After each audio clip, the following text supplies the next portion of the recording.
Allez. Salut à toi. Aujourd'hui, on va parler d'un sujet agaçant.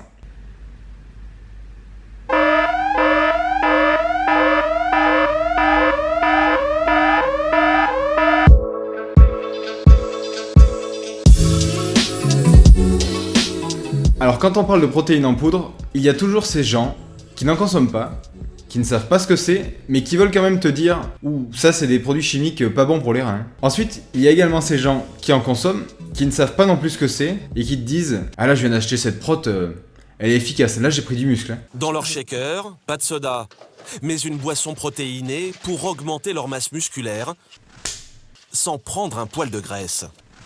En fait, le point commun entre ces deux personnes, c'est qu'elles n'ont rien compris. Il existe plusieurs sortes de protéines en poudre, et la plus connue, celle dont je vais te parler, c'est la whey. Alors je comprends, quand tu vois les pots avec marqué mutant masse, extrême muscle, weight gain, je sais pas quoi, je comprends que si tu ne connais pas ce genre de produit, tu puisses te faire de fausses idées. Ces pots de toutes les couleurs, avec des poudres non barbares.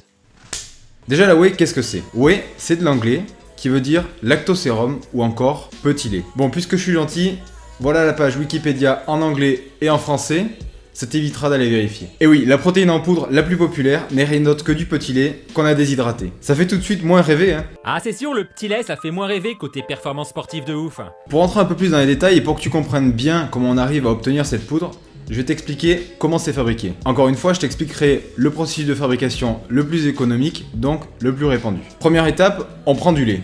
On ajoute de la présure pour commencer à faire du fromage.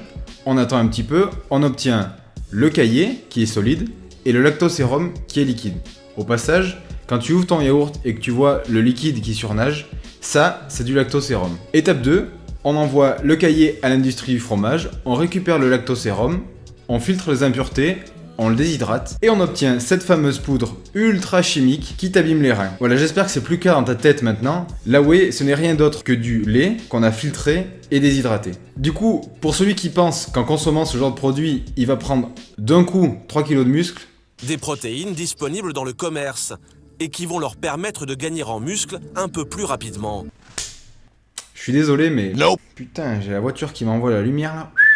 Bon, c'est pas grave. Alors au final, si ça fait pas prendre plus de muscles, à quoi ça sert? Pour faire simple, deux raisons, pratique et économique. Économique tout d'abord parce que l'équivalent de 100 grammes de poulet plein air, donc de qualité que tu paieras par exemple 1,50€, te coûtera seulement 50 centimes et encore en choisissant une protéine whey de qualité. Ensuite c'est pratique pour deux raisons. La première c'est que certains ont un petit appétit. Comme on l'a vu, si tu veux progresser en musculation, tu dois consommer un petit peu plus de protéines que la moyenne. Tu peux bien sûr les trouver dans le poulet, dans la viande rouge, dans le poisson, dans les œufs. C'est encore mieux que de les consommer en poudre. Mais pour ceux et celles qui n'ont pas un appétit suffisant pour consommer tous ces aliments, la solution de consommer un shaker, donc de protéines en poudre, pourra être intéressante. La deuxième raison qui fait que c'est pratique, est tout simplement que lorsque tu n'es pas chez toi, tu comprendras facilement qu'il est plus simple de se trimballer avec un peu de poudre et une bouteille d'eau qu'avec un morceau de dinde, une poêle, un réchaud et un frigo. Au final, si tu as un appétit et un budget suffisant et qu'en plus de ça, tu es toujours chez toi pour faire tes repas, je te conseille de manger des aliments solides. En plus des protéines, tu y trouveras donc des micronutriments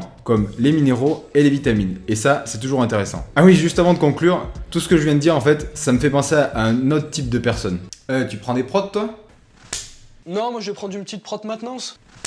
Voilà, c'est déjà la fin de cette vidéo. J'espère que tu l'auras compris. Les protéines en poudre ne sont rien d'autre que de vrais aliments qu'on a déshydratés. Je t'ai parlé de la protéine de lait, ça peut être de la protéine de pois, de la protéine d'œuf, de la protéine de chanvre, de la protéine de riz, bref, ce sont à chaque fois de vrais aliments qu'on a éventuellement filtrés, puis déshydrater pour les rendre plus pratiques. Si tu apprécies cette vidéo, comme d'habitude, le petit pouce en l'air qui fait plaisir. Tu peux également partager cette vidéo avec ceux que tu connais. N'hésite pas non plus à t'abonner à la chaîne, ça nous fait vraiment plaisir. En attendant la prochaine vidéo, je te laisse là et je te dis à très vite. Salut!